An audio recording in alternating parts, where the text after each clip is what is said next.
Kita masih lagi hari ini membincangkan usul ke-55. Usul ke-55 juga masih lagi berkenaan dengan Khadir. Walaupun dua contoh daripadanya kita telah bincangkan sebelum ini, dan ia tidak secara langsung berkenaan dengan Khadir, tetapi tentang Nabi Ilyas dan juga Nabi Idris alaihi wassalatu wassalam. Seperti kita telah ikuti dalam kuliah sebelum ni, 2 minggu lepas, untuk usul ke-55 ini saya telah bentangkan contoh kedua dan contoh ketiganya terlebih dahulu. Kerana itu lebih ringkas berbanding contoh pertamanya. Contoh pertamanya belum lagi dikemukakan. Sebenarnya contoh pertama itulah, di dalam contoh pertama itu dah ada cerita tentang Khadir. Dan usul ke-55 ini adalah usul yang terakhir berkenaan dengan Khadir. Kita agak panjang, beberapa usul membincangkan tentang Khadir, atau orang kita macam-macam sebut. Cara sebut Khidir, macam-macam lah. Nama pun diberi dengan macam-macam nama macam tadilah. Tapi yang betulnya, yang asalnya ialah Khadir. Kenapakah perbincangan tentang Khadir ini mengambil lebih banyak ruang, lebih banyak perbincangan? Kerana kita cuba bincang dari semua sudut.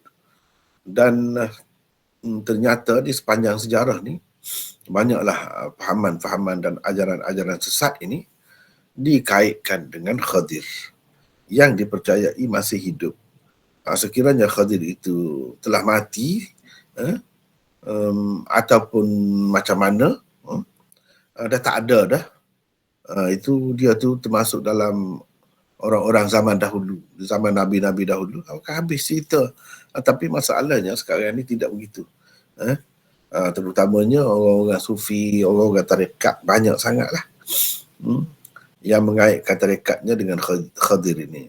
Kononnya Khadir yang mengajarkan kepada guru mereka wirid-wirid tarekat mereka, dan Khadir pesan itu ini macam-macam lah.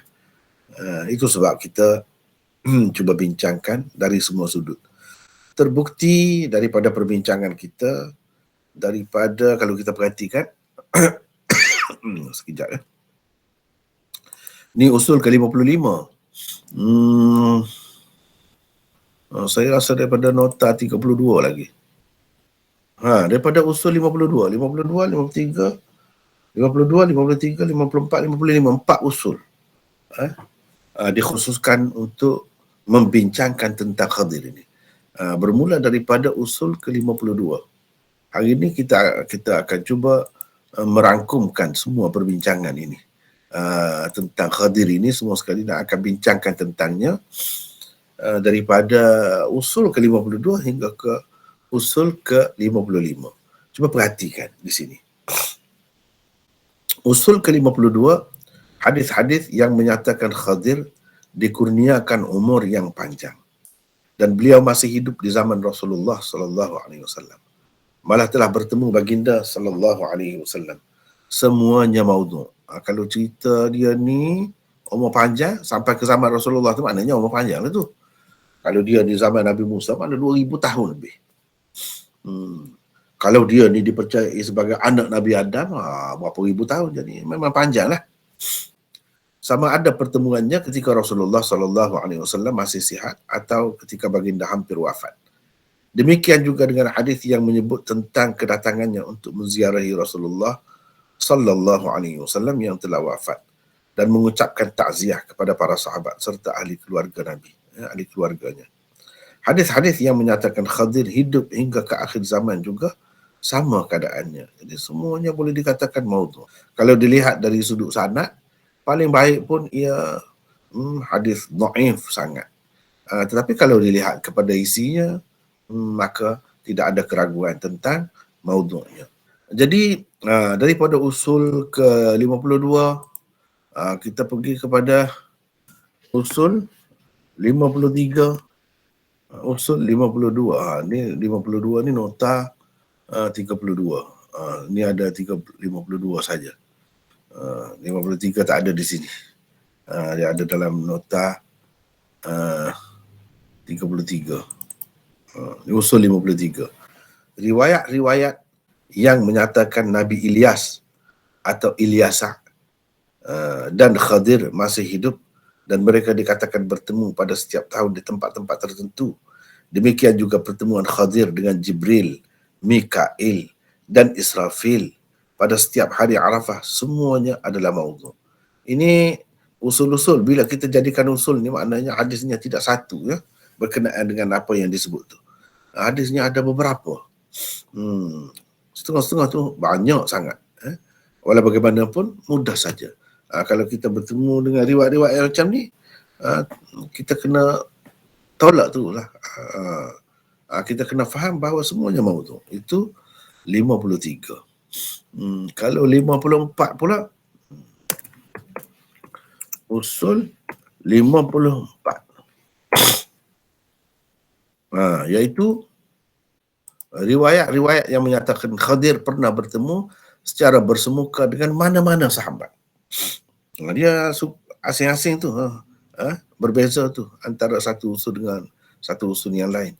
Ini bersemuka dengan mana-mana sahabat Nabi SAW. Atau mana-mana sahabat mendengar suaranya sahaja tanpa nampak susuk tubuhnya. Tidak ada satu pun sahih. Semuanya maudhu'. Demikian juga dengan riwayat-riwayat dan hikayat-hikayat yang menyatakan Khadir pernah bertemu dengan imam-imam mujtahidin tertentu seperti Abu Hanifah dan tokoh-tokoh tertentu seperti Ibrahim At-Taimi dan lain-lain.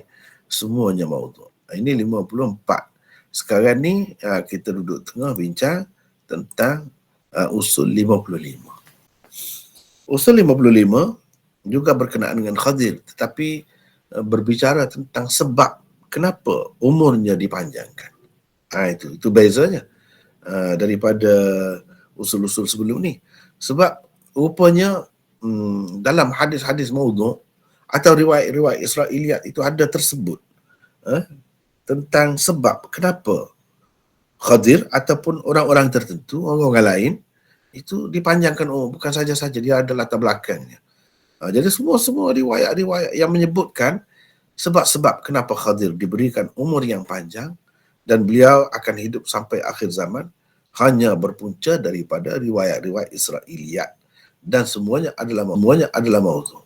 Tak betul semua. Israiliyat saja. Demikian juga dengan riwayat-riwayat yang menyatakan Nabi Ilyas dan Nabi Alyasa atau Ilyasa dan Nabi Idris masih hidup hingga ke hari ini.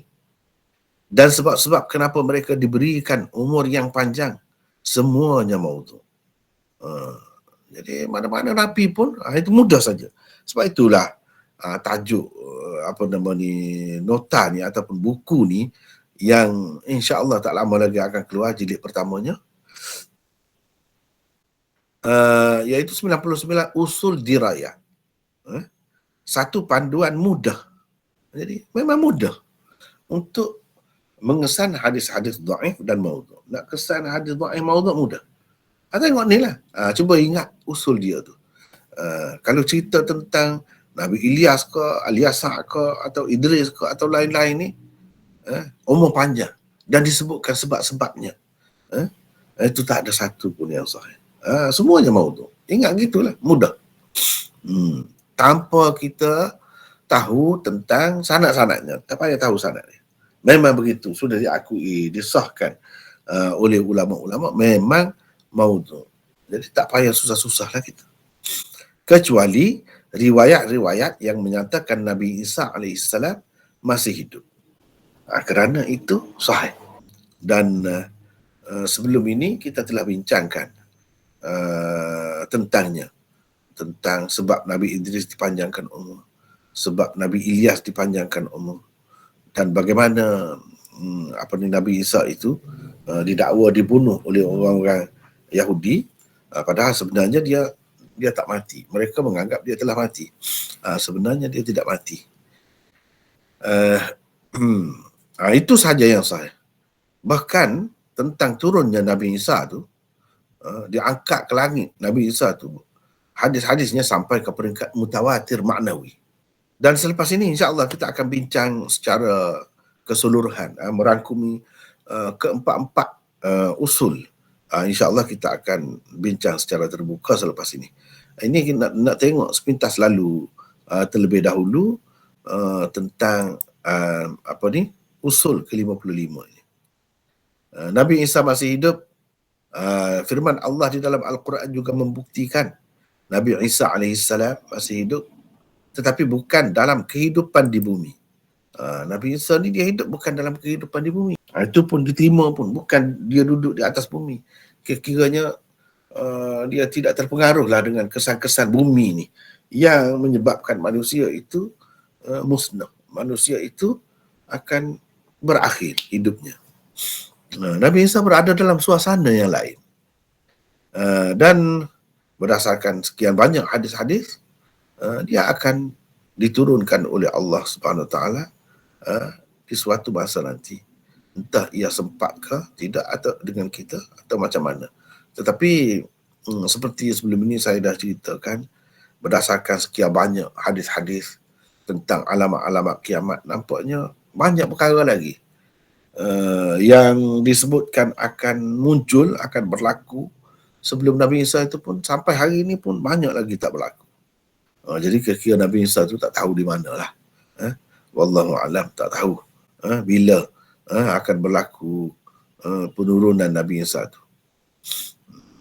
Dan kita telah bincangkan sebelum ini dua contoh, iaitu contoh kedua dan contoh ketiga. Sebab saya dah sebut pada masa itu, contoh pertamanya sangat panjang. Untuk nak terjemah sahaja tu pun penat. Bukan main penat. Penatnya itu kerana beberapa sebab. Satunya, kita duduk buat kerja atas benda yang mengarut. Terpaksa kena sabarlah. Saya terpaksa sabar. Menahan perasaan. Menahan perasaan. Tidak suka sangat. Tapi kita terpaksa. Dalam dunia ilmu memang begitulah. Kita suka ke tak suka ke, sampai masa dia kena bincang. Jadi terpaksa bincang. Hari ini yang tertinggal itu saya dah masukkan. Jadi kita akan tengok contoh pertama. Saya nak suruh baca pun mungkin tak ada baris semuanya. Susah juga, dah lah panjang. Panjang.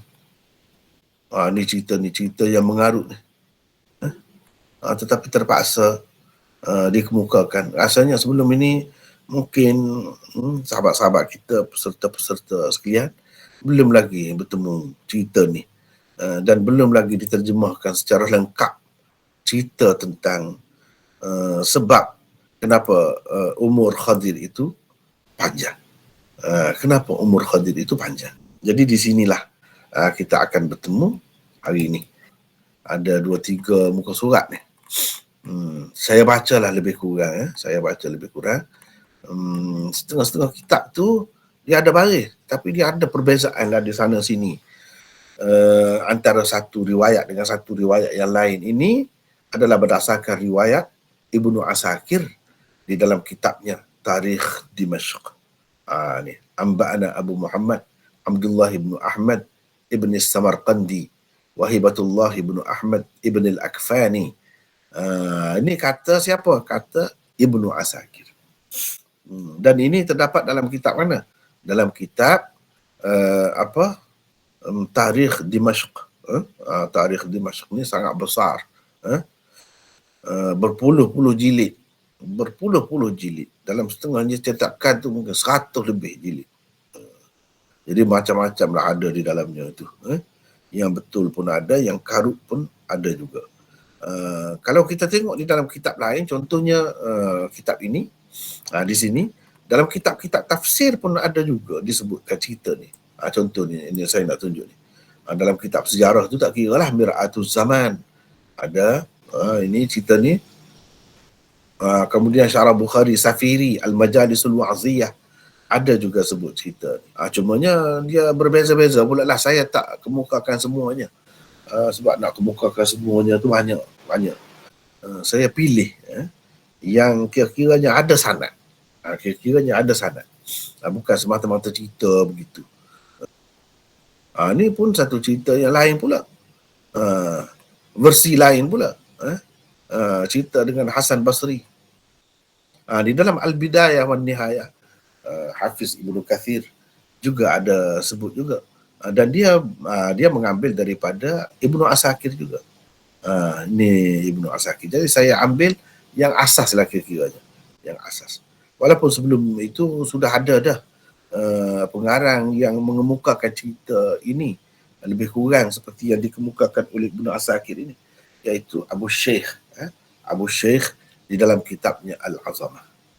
Ada sebut juga. Di sini kalau kita perhatikan, berdasarkan cetakan Ihya Ut-Turath ini, ada barisnya.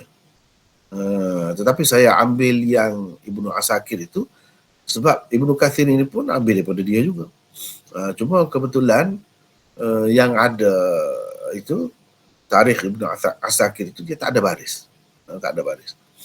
Walau bagaimanapun ada banyak perbezaan juga antara riwayat yang tersebut di dalam Al-Bidayah wan Nihayah Ibnu Kathir ini dengan tarikh Dimashq itu.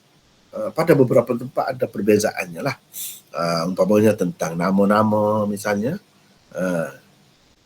Nama-nama yang disebut ini berbeza. Setengah-setengah perkataannya pun berbeza, ya. Jadi saya lebih mengutamakan yang asal lah, yang asal. Baik, kalau kita tengok di sini dalam tarikh Tabari, Al-Kamil fi Tarikh, Al-Muntazam fi Tarikh Al-Muluk wal Umam, Ibnul Jauzi juga ada sebut benda ni. Tetapi hujungnya pergi kepada perawi yang sama juga. Itu nanti kita akan bincangkan dalam komentar nanti. Dalam ini Al-Muntazam. Nah, di sini pun ada baris juga. Ada baris juga. Ini semua Al-Muntazam. Memang karutlah. Cerita yang seumpama ini tidak mungkin datangnya daripada Nabi sallallahu alaihi wasallam. Ini dalam kitab lain pula. Di sini pula lain pula ceritanya. Iskandar Zulkarnain ini. Kononnya di sini Iskandar Zulkarnain ini hidup sezaman dengan Nabi Ibrahim pula. Sedangkan dalam Ibnu Asakir itu menampakkan dia hidup di zaman selepas Nabi Musa. Selepas Nabi Musa. Jadi banyaklah perbezaan itu. Ini semua menunjukkan cerita ni sebenarnya cerita yang diada-adakan, tidak ada asasnya. Ini pun versi lain, banyak yang berbeza daripada yang kita kemukakan sebagai contoh pertama. Itu nak ceritanya banyak versinya. Ini Mir'atus Zaman. Kemudian di dalam kitab-kitab tafsir pun ada juga. Ada juga kitab-kitab tafsir pun. Bukan kata tafsir tidak ada benda ni, dah ada juga. Ini yang diambil daripada Ibnu Asakir juga. Umpamanya dalam tafsir Al-Tha'labi, Ara'isul Majalis, ini tarikh Dimashq yang kita ambil tu daripada sinilah. Ini tarikh Dimashq ni jilid ke-17. Benda ni ada dalam jilid ke-17. Okey, kita pergi lagi, saya nak tunjuk dulu lebih kurang. Ni misalnya ada sebut dalam tafsir-tafsir ni ada dua macam. Ada sebut tu sebagai macam terima lah. Ada yang sebut tu sebut kerana nak kritik, nak cerita tentang kekarutannya, kepalsuannya. Umpamanya dalam tafsir Al-Qasimi yang terkenal, nama dia itu Mahasinut Ta'wil. Dia ada sebut. Abu Hayyan dalam tafsirnya ada sebut juga. Tetapi sebut pun macam-macam lah maksud masing-masing itu. Bukan bermakna sebut tu terus terima, ya. Cuma dalam tafsir Baghawi ada sebut sedikit tentang benda yang kita nak bincang ni. Ni kata dia ni dalam tafsir Baghawi. Para ulama berbeza pendapat tentang Khadir ini sama ada masih hidup atau telah mati. Ada ulama mengatakan Khadir dan Ilyas dikatakan, ini sirah tamrid. Khadir dan Ilyas masih hidup dan mereka bertemu pada setiap musim haji. Ini kita telah bincang, ada usul sebelum ni. Dan sebab hidupnya itu mengikut apa yang dihikayatkan, inilah yang kita kemukakan sebagai contoh yang pertama. Kerana dia telah minum dari air daripada mata air al-haya, ainil haya, mata air kehidupan. Ceritanya Zulkarnain masuk dalam satu kawasan gelap untuk mencari sumber ataupun mata air kehidupan itu. Dia nak kalau boleh kekal lama, hidup lama. Iskandar Zulkarnain. Jadi dalam cerita tu Khadir ini dilantik sebagai ketua pasukan tentera yang berada di hadapan. Jadi akhirnya Khadir menemui mata air itu. Dia berhenti di situ, dia mandi, dia ambil wuduk dan dia minum airnya. Itu cerita. Adapun Iskandar tak dapat. Zulkarnain dia tersalah jalan, dia tak dapat benda ni. Ini ada sebut di dalam tafsir Baghawi. Tafsir Ibnu Atiyah pun ada sebut juga. Tetapi sebut itu untuk mengkritik. Tafsir Abi Sa'ud pun ada sebut juga tentang perkara ini. Tetapi itu pun untuk mengkritik juga.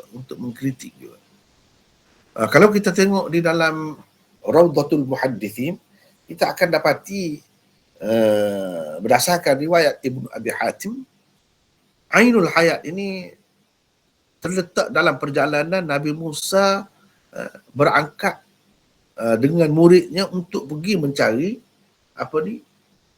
Khadir. Itu ceritanya. Jadi dia berhenti di satu tempat tu, ikan yang dimakan tu terkena air yang mengalir daripada mata air di situ. Jadi dikatakan mata air itulah yang menyebabkan ikan yang telah dimakan sebahagian daripadanya hidup kembali. Begitu pula ceritanya. Jadi kekiranya Khadir telah dapat di situ. Tidak perlu Khadir ni pergi sebagaimana nanti kita akan baca nanti dalam riwayat contoh pertama tu, pergi jauh sampai 12 tahun. Tak dapat benda tu, tak perlu. Sebab di sini sudah ada dah. Untuk apa dia pergi lagi ke tempat dia sudah dapat dah benda tu semasa Nabi Musa lagi.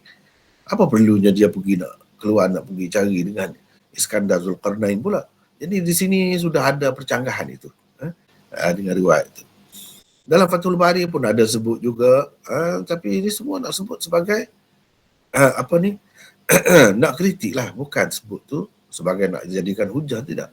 Tetapi sebagai mengemukakan setakat riwayat yang ada tentang sebab kenapa Khadir tu umurnya panjang. Itu saja. Tetapi riwayat Ibnu Asakir itulah juga yang dikemukakan oleh Hafiz Ibnu Hajar. Sama ada di dalam Fathul Bari ataupun Az-Zahrun Nadir fi Hayatil Khadir oleh Ibnu Hajar. Daripada itulah juga. Sebab itu saya lebih mengutamakan riwayat Ibnu Asakir. Baik. Ini antaranya. Panjang juga yang sebut dalam Az-Zahrun Nadir itu. Kemudian riwayat Abu Syekh di dalam Al-Azamah pun panjang juga. Lebih kurang lah dengan riwayat yang dikemukakan oleh Ibnu Asakir itu. Tapi banyak juga ada percanggahan di sana sini di antara dua kitab itu. Di dalam kitab Al-Isabah fi Tamyiz As-Sahabah, Hafiz Ibnu Hajar juga ada kemukakan bab ma warada fi ta'mirihi was sabab fi dhalik.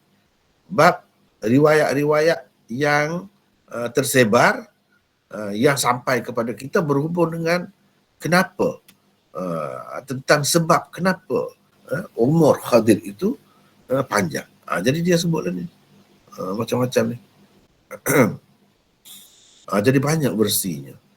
Walau bagaimanapun saya tidak sebut semua. Kita pilih saja. Antara yang kita pilihnya yang ni.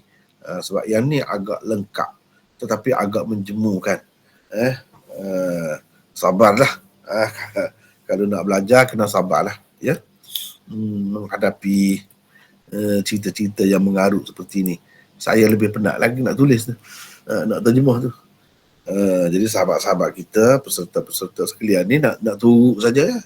nak tunggu saja. Saya lebih benar lagi. Tetapi begitulah dalam ilmu ni, bukan semua yang kita nak belajar ni yang sahih. Yang karut pun kita kena belajar juga, kena tahu juga. Barulah kita boleh beza. Kalau kita tak tahu kegelapan malam itu, bagaimana kita nak menghargai cerahnya waktu siang itu? Kalau kita tidak tahu sakit, macam mana kita nak tahu nilai sihat itu? Jadi dengan sebab itu, nanti perlulah. Semuanya perlu. Dan kalau kita dah biasa dengar hadis maudhu ni sifat dia macam mana, senang. Begitu juga hadis yang sahih itu macam mana sifat dia. Itu memberi suatu, orang kata, malakah lah, suatu daya, menimbulkan satu daya di dalam diri kita untuk menilai itu. Baiklah. Saya bacalah lebih kurang. Anba'ana Abu Muhammad Abdullah bin Ahmad As-Samarqandi Ibn As-Samarqandi wa Hibatullah bin Ahmad bin Al-Akfani qala Anba'ana ni sepatutnya Anba'ana. Itulah banyak salah di sana sini, itu tak kira lah. Tapi saya akan cuba sebutlah di mana berlaku kesilapan itu. Sebagai contohnya di sini Anba'ana sepatutnya Abul Hasan Ali bin Al-Husain ibn Sasri. Ini pun tak pasti ni. Perlu dilihat banyak kitab untuk pastikan nama sebenarnya. Anba'a sama. Anba'ana Abu Muhammad ibn Abi Nasr. Qala anba'a, semua anba'a begitu. Sebenarnya anba'ana. Khaythamah bin Sulaiman qala haddathana Abu Ubaidah ibn Akhi Hannad ibn Sari ibn Yahya qala haddathana Sufyan ibn Waqi' ibn al-Jarrah قال حدثنا أبي قال حدثنا معتمر بن سليمان عن أبي جعفر. Ni kalau nak kira ni perawi-perawi yang tak ada masalah sebenarnya. Ramai daripadanya. Tetapi tentu sekali nama mereka ini diguna untuk mengemukakan riwayat ini. Walau bagaimanapun semua riwayat mana-mana pun dia akan pergi ke sini. Walaupun di peringkat bawah mungkin ada berbeza, tapi di peringkat di sini sama. Mana dia pergi kepada Imam Syiah. Orang Syiah anggap sebagai imam Abu Ja'far. Ja'far itu maksudnya Ja'far As-Sadiq. Ayah Ja'far. Siapa ayah Ja'far itu? Iaitu Muhammad Al-Baqir. Daripada Abi Ja'far maksudnya Muhammad Al-Baqir, daripada ayahnya. Jadi Muhammad Al-Baqir meriwayatkan daripada ayahnya. Siapa ayahnya? Ayahnya itu ialah Ali Zainal Abidin. Ali Zainal Abidin ini anak kepada Sayyidina Husain. Sayyidina Husain radhiyallahu anhu. Jadi Ali Zainal Abidin itu ditanya. Sebenarnya cerita ni terhenti setakat itu. Dia tidak boleh kita katakan sebagai hadis. Bukan hadis Nabi pun. Tidak pun di sini pun tidak didakwa Nabi bersabda. Tidak. Tetapi Ali Zainal Abidin, iaitu ayah kepada Muhammad Al-Baqir, pernah ditanya, annahu su'ila an Dzul Qarnain faqala kana Dzul Qarnain 'abdan min 'ibadillahi salihan wa kana min Allah bimanzilin dhakhmin. Kemudian perkataan-perkataan yang diguna tu kan, memanglah kepada orang-orang yang tahu bahasa Arab, menguasai bahasa Arab, dia banyak yang janggal. وكان قد ملك ما بين المشرق والمغرب وكان له خليل من الملائكة يقال له زيافين. Ini tentang nama ni dalam Ibnu Katsir, Al-Bidayah wan Nihayah dan lain-lain tak sama, berbeza-beza. Tak apalah, kita kira yang di sini. وكان يأتي Dzul Qarnain yazuruhu fabainama, sepatutnya ni salah lah ni. فبينما هما ذات يوم يتحدثان إذ قال له ذو القرنين حدثني كيف عبادتكم في السماء فبكى ثم قال يا ذا القرنين وما عبادتكم عند عبادتنا إن في السماء لملائكة قيام. Itu pun masalah lah dari sudut bahasa. Tak apalah, kita kira yang ada ni. La yajlisuna abadan wa minhum sujudun la yarfa'u ra'sahu abadan. Ini pun dari segi nahwu bahasa Arabnya banyak kesalahan di sini. Kita tidak nak bincang semua itu. Kalau kita bincang jadi panjang sangatlah. Itulah salah satu sifat hadis maudhu ataupun riwayat maudhu. Dari sudut bahasanya lemah dan banyak yang salah mengikut kaedah bahasanya. Waraki'un, tadi sebut sujud, ni raki'un, sepatutnya ruk'a. Jadi banyak perkara lah kalau nak kritik tu panjang. Kalau kritik dari sudut itu. Nampak benda ni dia ada-adakan oleh orang-orang yang sebenarnya tidak mahir bahasa Arab. Bukan orang Arab asalnya. Apalagi kita nak kata sahabat-sahabat Nabi sendiri jauh sekali. Tak mungkin Nabi SAW bercakap menggunakan bahasa yang lemah seperti ini. Aw rafi'un wajhahu la yatrafu syakhisan abadan. Wa yaqulun subhanal malikil quddus rabbil malaikati war ruh rabbi ma abadnaka haqqa ibadatik fabaka dhul qarnain bukaan syadidan. ثم قال يا زيافيل إني أحب أن أعمر حتى أبلغ عبادة ربي حق طاعته. قال وتحب ذلك. Jadi ini dalam kitab asal ni tak tahu tanda tanya di mana. Kena pandai-pandai orang yang membaca lah. Di situ ada tanda tanya. وتحب ذلك يا ذا القرنين. قال نعم. قال زيافيل فإن لله عين تسمى. Ini banyaklah kesilapan. فإن لله sepatutnya ainan, bukan ainun. Banyaklah kesilapan itu. Tusamma ain al-hayah. Man syariba minha syarbatan lam yamut abadan hatta yakunu huwa alladhi yas'alu rabbahu al-maut. Qala dhul qarnain fahal ta'lamuna antum mawdi'a dhalika al-ain? Qala ziyafil la ghayra anna natahaddath fi as-sama'i anna lillahi fil ardi zulmah lam yata'ha insun wala jan. فنحن نظن أن العين في تلك الظلمة فجمع ذو القرنين علماء أهل الأرض وأهل دراسة الكتب وآثار النبوة فقال أخبروني هل وجدتم في كتاب الله وفيما عندكم من أحاديث الأنبياء والعلماء قبلكم أن الله وضع في الأرض عينا سماها عين الحياة؟ قالوا لا. قال ذو القرنين فهل وجدتم فيها أن الله وضع في الأرض ظلمة لم يطأها إنس ولا جان؟ قالوا لا. قال عالم منهم أيها الملك لما تسأل عن هذا؟ قال فأخبره بما قال له زيافيل فقال له أيها الملك إني قرأت وصية آدم ووجدت فيها أن الله وضع في الأرض ظلمة لم يطأها إنس ولا جان. قال ذو القرنين فأين وجدتها من الأرض؟ قال وجدتها عند قرن الشمس. فبعث ذو القرنين فحشر الفقهاء والأشراف والملوك والناس ثم سار يطلب مطلع الشمس فسار إلى أن بلغ طرف الظلمة 12 سنة 12 tahun perjalanan.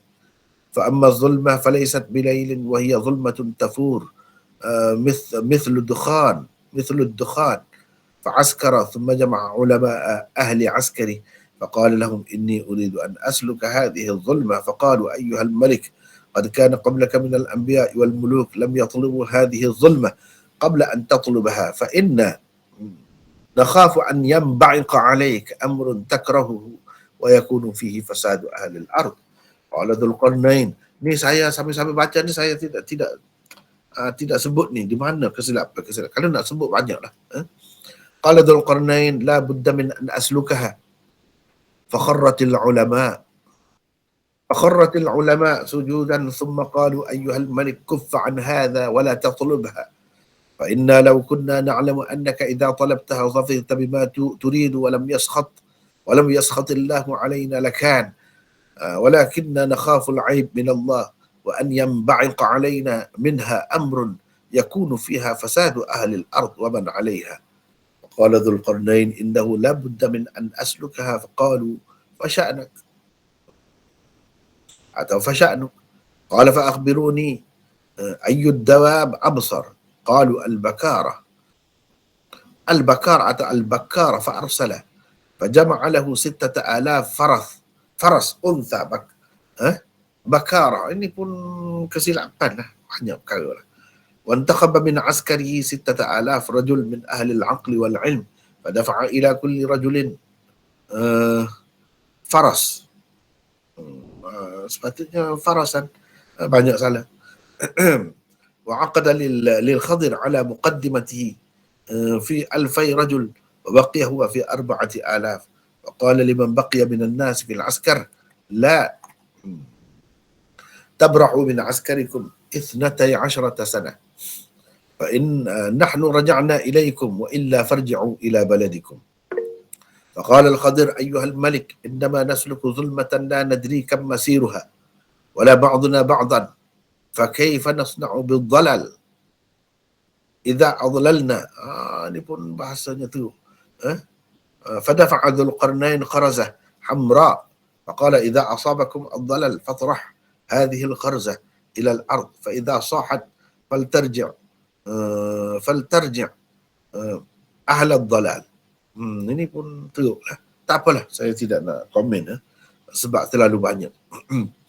فسار الخضر بين يدي ذي القرنين يرتحل الخضر وينزل ذو القرنين وقد عرف الخضر ما يطلب ذو القرنين وذو القرنين يكتبه ذلك فبينما الخضر يسير إذ عارضه واد فظن أن العين في ذلك الوادي فلما أتى شفير الوادي قال لأصحابه اقفوا ولا يبرحن رجل منكم من موضعه ورمى الخضر بالخرزة فإذا هي على حافة العين فنزع الخضر ثيابه وإذا ماء أشد بياضا من اللبن وأحلى من الشهد.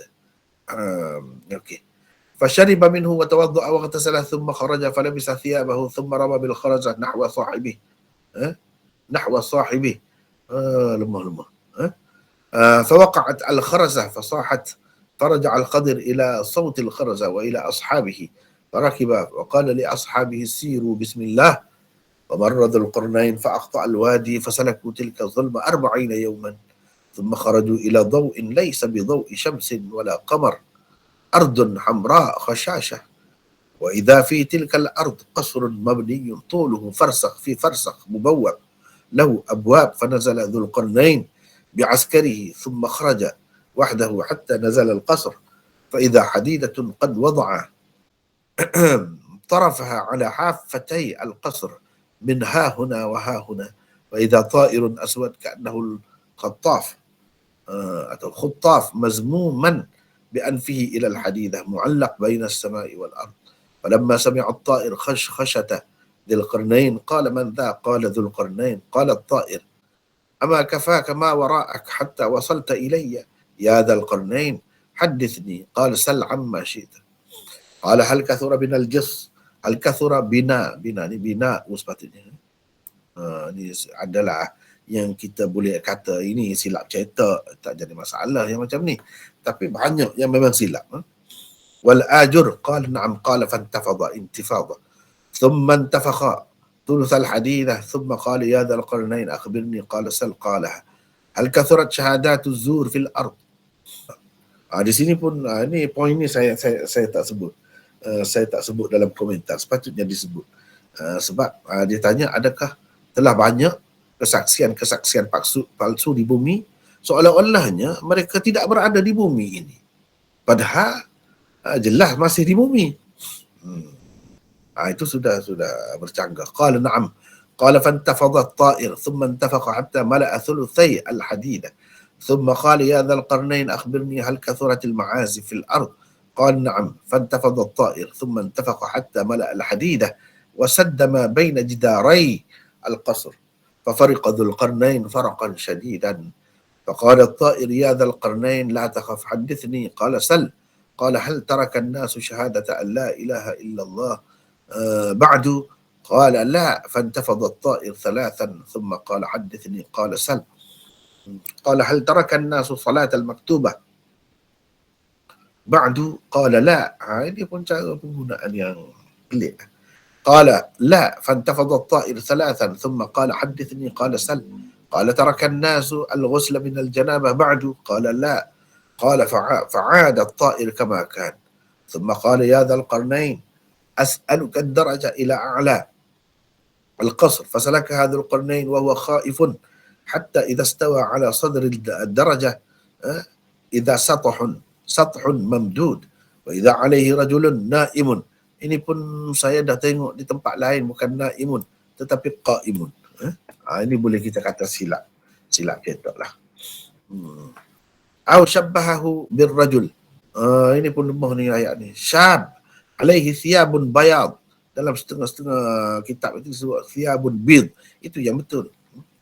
Rafi'un wajhahu ila as-sama' wadi'un yadahu ala fih falamma sami'a hissa dhil qarnain qala man hadha قال أنا ذو القرنين قال فمن أنت قال أنا صاحب الصور قال فما لي أراك واضعا يدك على فيك رافعا وجهك إلى السماء قال إن الساعة قد اقتربت فأنا أنتظر من ربي أن يأمرني أن أنفخ فأنفخ ثم أخذ صاحب الصور من بين يديه شيئا كأنه حجر فقال خذ هذا يا ذا القرنين فإن شبع هذا الحجر شبعت وإن جاع جعت فأخذ ذو القرنين الحجر ثم رجع إلى أصحابه فحدثهم بالطائر وما قال له وما رد عليه وما قال له صاحب الثور وما رد عليه فجمع ذو القرنين أهل عسكري ثم قال أخبروني عن هذا الحجر ما أمره فأخذ العلماء كفتي الميزان فوضعوا الحجر في إحدى الكفتين ثم أخذوا حجرا مثله فوضعوه في الكفة الأخرى فإذا الحجر الذي جاء به ذو القرنين يميل بجميع ما وضع معه حتى وضعوا معه 1000 حجر فقال العلماء أيها الملك انقطع علمنا دون هذا أسحر هذا أم علم ما ندري ما هذا والخضر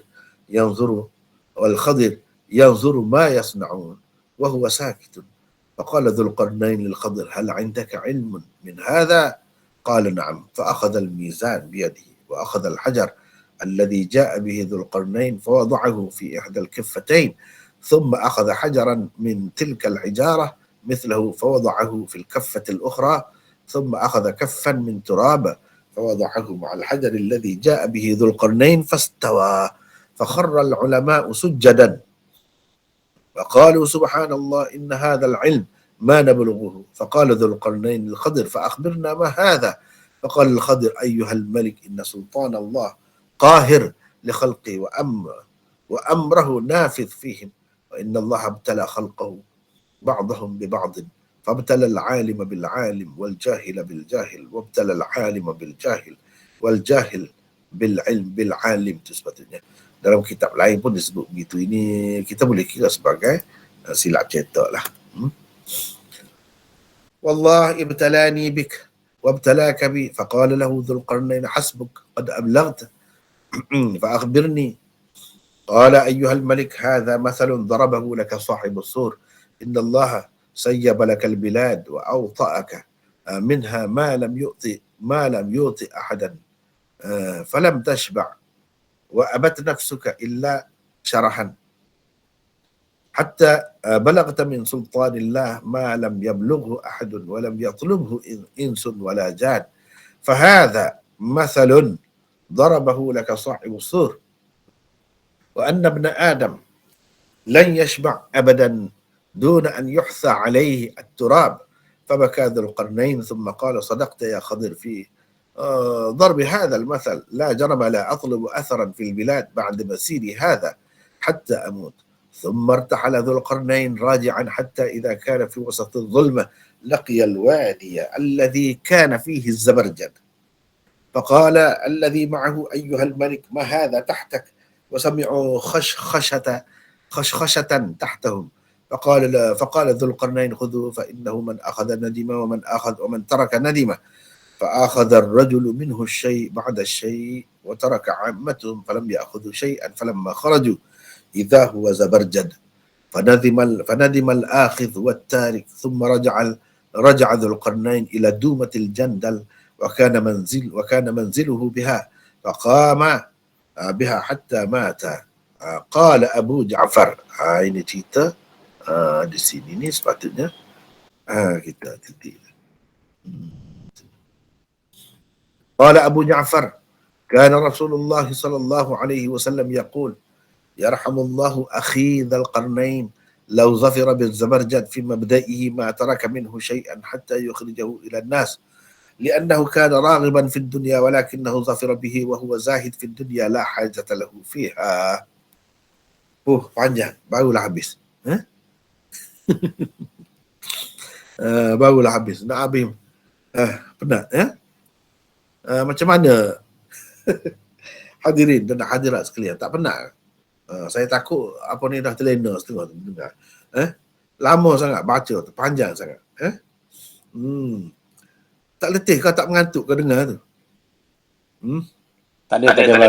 Tak ada, alhamdulillah. Okey, tak apa, dengarlah, dengar. Seterusnya kita nak terjemah ni. Ni terjemahan yang kita baca tadi tu. Okay. Bermaksud Ibnu Asakir dengan isnad yang meriwayatkan daripada Mu'tamir bin Sulaiman, daripada Abi Ja'far, daripada ayahnya, bahawa beliau ditanya tentang Dzulqarnain, maka beliau berkata, jadi kena ingat kan, tak ada kena mengena dengan hadis Nabi, tetapi dipakai sanad juga dan dikaitkan dengan anak cucu Rasulullah sallallahu alaihi wasallam. Maka beliau berkata, Dzulqarnain adalah seorang hamba Allah yang saleh. Dia mempunyai kedudukan yang besar di sisi Allah. Dia telah menguasai bumi di antara timur dan barat. Dia ada kawan dari kalangan malaikat yang dipanggil dengan nama Ziyafil. Dia ada kawan malaikat. Ziyafil selalu mengunjungi Dzulqarnain. Pernah pada suatu hari ketika mereka sedang berbincang-bincang, tiba-tiba Dzulqarnain bertanya kepadanya, berkata kepadanya, ceritakan kepadaku bagaimana ibadat kamu di langit. Mendengar pertanyaan itu, Ziyafil terus menangis. Malaikat menangis. Kemudian berkata, wahai Dzulqarnain, apalah ibadat kamu dibandingkan dengan ibadat kami? Sesungguhnya di langit ada malaikat yang sentiasa berdiri. Mereka tidak duduk sama sekali. Ada yang sentiasa sujud dan tidak mengangkat kepalanya sama sekali. Ada yang berkeadaan rukuk dan tidak mengangkat kepalanya. Yang berdiri sama sekali. Ada yang memandang ke atas dalam keadaan matanya tidak berkelip atau tidak berkedip sama sekali. Jadi sebahagiannya ada yang sahih, bukan kata tak ada asas langsung setengah-setengah tu. Ya. Maka mereka sentiasa mengucapkan Subhanal Malikil Quddus, Subhanal Rabbil Malaikati wal Ruh, Rabbi ma abadnaka haqqa ibadatik. Maksudnya Maha Suci Tuhan, Tuhan Raja sebenar, Maha Kudus, Tuhan sekalian malaikat dan ruh. Tuhan, kami masih belum beribadat kepadamu dengan sebenar-benar ibadat.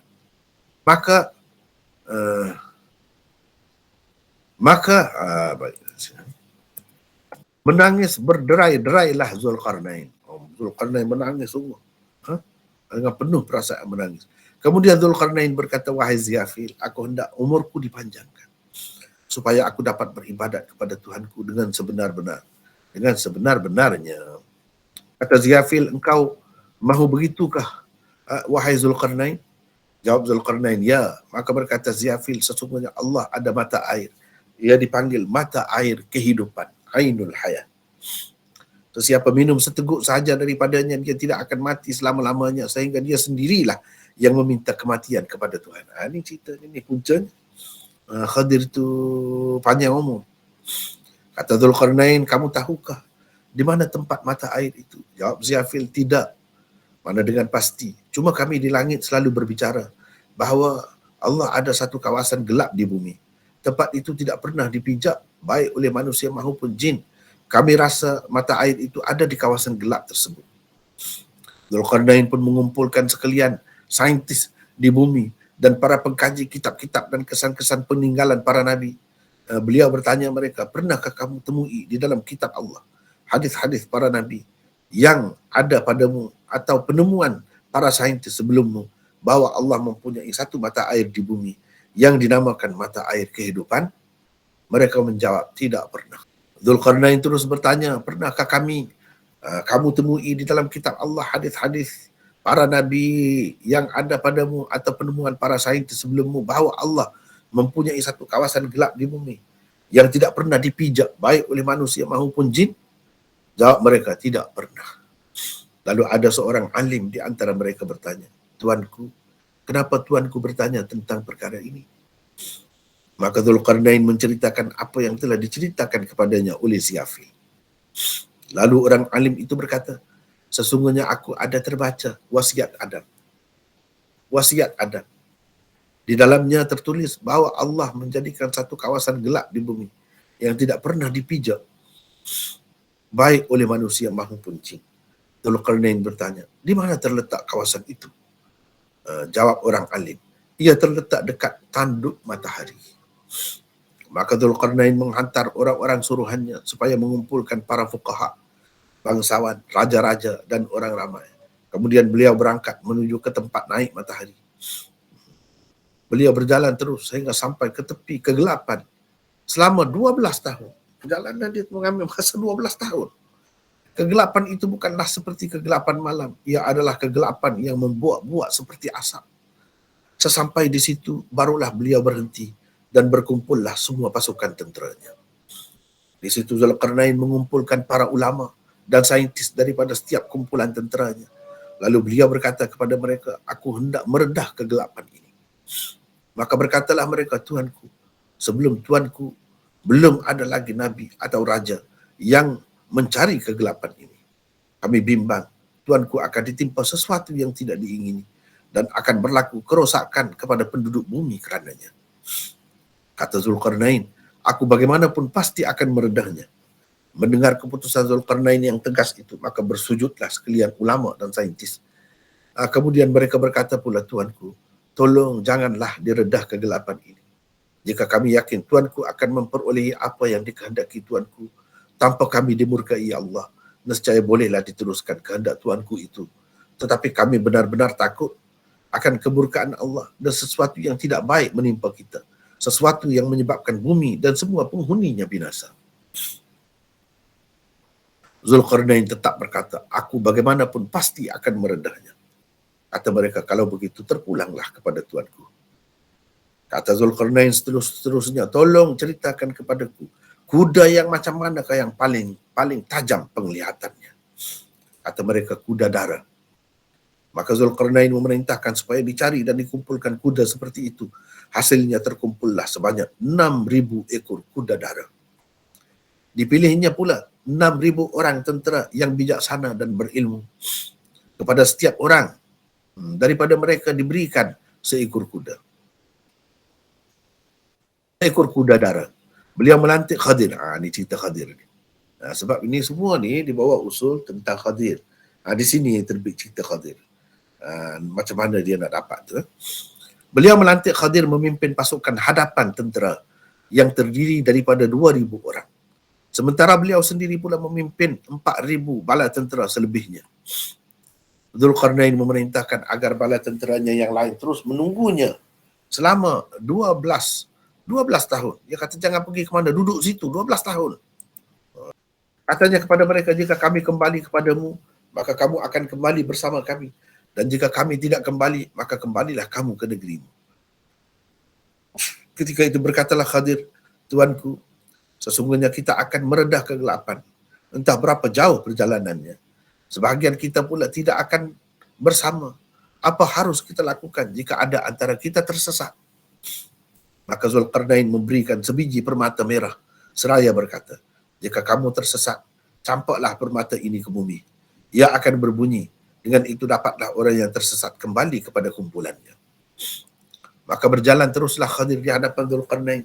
Apabila Zulkarnain sampai kepadanya, ia akan berangkat pula untuk pergi lagi ke hadapan. Khadir memang mengetahui apa yang sebenarnya dicari Zulkarnain. Walaupun Zulkarnain merahsiakannya. Ketika Khadir sedang dalam perjalanan, tiba-tiba beliau menemui sebuah lembah. Khadir berkeyakinan bahawa mata air berkenaan memang ada di lembah itu. Setelah beliau pergi, ni dalam gelap belakang ni, masuk dalam kegelapan dah ni, cerita ni. Khadir, setelah beliau pergi ke pinggir lembah, beliau berkata kepada teman-temannya, berhentilah kamu di sini dan jangan ada sesiapa pun daripada kamu berganjak dari tempat ini. Apabila dilempar beliau permata merah yang diberikan oleh Zulkarnain, tiba-tiba ia berada di tepi mata air. Maka teruslah Khadir menanggalkan pakaiannya. Didapatinya air yang keluar daripada mata air itu lebih putih daripada susu dan lebih manis daripada madu. Teruslah beliau meminum airnya, kemudian berwudu dan mandi dengan air tersebut. Setelah selesai mandi, beliau memakai kembali pakaiannya lalu keluar dari lembah itu. Kemudian beliau melempar pula permata itu ke arah teman-temannya. Setelah ia berbunyi, pergilah Khadir ke arah bunyi permata itu dan bertemu kembalilah beliau dengan kawan-kawannya. Khadir pun menaiki kenderaan dan berkata kepada kawan-kawannya, berangkatlah kamu dengan nama Allah. Zulkarnain tersalah jalan. Beliau tidak menemui lembah yang ditemui Khadir. pasukannya meredah kegelapan selama 40 hari. Kemudian keluar kepada suatu cahaya yang bukan merupakan sinar matahari dan bukan juga cahaya bulan yang kelihatan di kawasan biasa bumi. Cahayanya berwarna merah lembut. Di situ mereka menemui sebuah istana yang hebat. Panjangnya istana itu 1 farsakh kali 1 farsakh. 1 farsakh itu kira-kira 3 batu. Jauhnya. Jadi panjang dan lebarnya itu begitulah. Istana itu mempunyai banyak pintu. Dalam kitab-kitab yang lain setengahnya kata tak ada pintu pula. Tak apalah, kita pakai yang ini. Dzulqarnain singgah di situ dengan bala tenteranya, kemudian beliau pergi seorang diri sehingga sampai di hadapan istana itu. Di luar istana itu ada besi yang hujungnya berada pada 2 tepi istana. Dan di situ ada seekor burung berwarna hitam macam burung layang-layang. Muncungnya menghadap ke arah besi tersebut. Ia tergantung di antara langit dan bumi. Apabila burung itu mendengar bunyi tapak kaki Dzulqarnain, ia bertanya, siapa itu? Jawab Dzulqarnain, Dzulqarnain. Burung itu bertanya lagi, belum cukupkah kepadamu kekuasaan yang engkau tinggalkan di belakangmu sehingga engkau sampai kepadaku di sini, wahai Dzulqarnain? Ceritalah kepadaku. Dzulqarnain berkata kepada burung itu, tanyalah apa yang engkau mahu. Burung itu bertanya, adakah sudah banyak bangunan yang diperbuat daripada batu bata dan simen? Jawab Dzulqarnain, iya. Maknanya jas ni, simen ni sudah ada dah pada masa itu. Kira-kiranya lah. Tak tahulah. Jawab Dzulqarnain, ya. Burung itu mengepak-ngepakkan sayapnya. Kemudian ia kembang. Yang ini menjadi besar sehingga menutupi 1/3 besi. Burung itu bertanya lagi, wahai Dzulqarnain, ceritalah kepadaku. Dzulqarnain berkata, tanyalah. Burung itu bertanya seterusnya, adakah telah banyak kesaksian palsu di muka bumi? Jawab Dzulqarnain, iya. Burung itu mengepak-ngepakkan sayapnya, kemudian menjadi kembang. Ini menjadi besar sehingga menutupi 2/3 besi. Ia berkata seterusnya, wahai Dzulqarnain, ceritalah kepadaku, adakah alat-alat muzik telah banyak digunakan di bumi? Jawab Dzulqarnain, ya. Burung itu terus mengepak-ngepakkan sayapnya. Kemudian ia menjadi kembang sehingga menutupi semua besi dan menutupi juga ruang di antara 2 dinding istana. Melihat keadaan itu, Dzulqarnain ketakutan. Lalu burung itu berkata, wahai Dzulqarnain, jangan takut. Ceritalah kepadaku. Kata Dzulqarnain, tanyalah. Burung itu bertanya lagi, adakah manusia sudah tidak bersyahadah lagi? Jawab Dzulqarnain, tidak. Mana bersyahadah lagi lah. Burung itu mengepak-ngepakkan sayapnya 3 kali. Kemudian ia berkata, ceritalah kepadaku. Dzulqarnain berkata, tanyalah. Burung itu terus bertanya, adakah manusia sudah meninggalkan sembahyang fardu? Jawab Dzulqarnain, tidak. Burung itu pun mengepak-ngepakkan sayapnya 3 kali. Kemudian ia berkata, ceritalah kepadaku. Kata Dzulqarnain, tanyalah. Burung itu terus bertanya, adakah manusia sudah tidak mandi junub lagi? Jawab Dzulqarnain, tidak. Maka burung itu terus bertukar menjadi seperti asalnya. Jadi kecil kembali. Tidak seperti besar macam tu. Kemudian katanya, wahai Dzulqarnain, aku minta engkau naik ke bahagian atas istana. Dzulqarnain pun naiklah dalam keadaan takut. Apabila beliau telah berada di atas, kelihatan kepadanya sutuh yang memanjang. Di situ ada seorang lelaki yang sedang berdiri. Ia masih muda dan berpakaian putih. Ia mengangkat mukanya ke langit sambil meletakkan tangan di atas mulutnya. Apabila dia mendengar bunyi Dzulqarnain berjalan, dia bertanya, siapa ini? Jawab Dzulqarnain, aku Dzulqarnain. Siapa pula engkau? Jawab orang itu, akulah penjaga sangkakala. Dzulqarnain bertanya, kenapa aku nampak engkau letakkan tanganmu di mulutmu dalam keadaan mengangkat mukamu ke langit? Jawabnya, sesungguhnya kiamat telah pun hampir. Aku sedang menunggu perintah dari Tuhanku untuk meniupkan sangkakala. Kemudian penjaga sangkakala itu mengambil sesuatu di hadapannya macam batu. Lalu dia berkata, ambil ini, wahai Dzulqarnain. Bila batu ini kenyang, engkau akan kenyang. Dan bila ia lapar, engkau akan lapar. Dzulqarnain pun mengambillah batu itu, kemudian kembali kepada tentera-tenteranya. Dia menceritakan kepada mereka tentang burung itu, apa yang burung itu kata kepadanya dan apa jawapan balasnya. Beliau menceritakan juga apa yang dikatakan oleh penjaga sangkakala dan apa jawapan beliau padanya. Saya tidak suruh pula peserta kita, mana-mana peserta kita baca ni. Sebab saya tahu dah kalau baca mungkin lambat. Saya baca sendiri lagi cepat. Sebab saya sudah lalu dah. Jadi penat, masa pun ambil masa. Saya baca cepat-cepat lagi. Dzulqarnain pun mengumpulkan sekalian bala tenteranya, kemudian beliau berkata, tolong beritahu kepadaku tentang batu ini. Apa ceritanya? Para ulama pun mengambil 2 daun neraca. Mereka letakkan batu itu pada salah satu daun neraca dan mengambil batu lain sebesar batu itu. Lalu meletakkannya pada daun neraca yang satu lagi. Batu yang dibawa oleh Dzulqarnain itu ternyata lebih berat berbanding batu-batu lain yang diletakkan pada daun neraca yang satu lagi. Sehingga mereka menambahkan 1000 ketul lagi batu. Batu yang diberikan kepadanya itu tetap lebih berat. Ketika itu berkatalah para ulama, Tuanku, ilmu kami sudah habis. Apakah ini suatu sihir atau suatu ilmu? Tidak dapat kami pastikan. Khadir diam saja melihat apa yang dilakukan mereka. Lalu Dzulqarnain berkata kepada Khadir, adakah engkau mempunyai pengetahuan tentang perkara ini? Jawab Khadir, ya. Khadir pun memegang neraca itu dengan tangannya. Diletaknya pada satu daun neraca, batu yang dibawa oleh Dzulqarnain. Kemudian beliau mengambil satu batu lain, lebih kurang sama besarnya dengan batu yang dibawa oleh Dzulqarnain. Lalu diletaknya pada daun neraca yang satu lagi. Kemudian beliau mengambil secedok tanah. Lalu diletakkan tanah itu bersama batu yang dibawa oleh Dzulqarnain. Ketika itu menjadi samalah kedua-dua daun neraca. Maka bersujudlah sekalian ulama sambil berkata, Subhanallah, ini betul-betul ilmu. Ilmu kami tidak sampai ke situ. Dzulqarnain pun berkata kepada Khadir, ceritakan kepada kami apa rahsia dan artinya.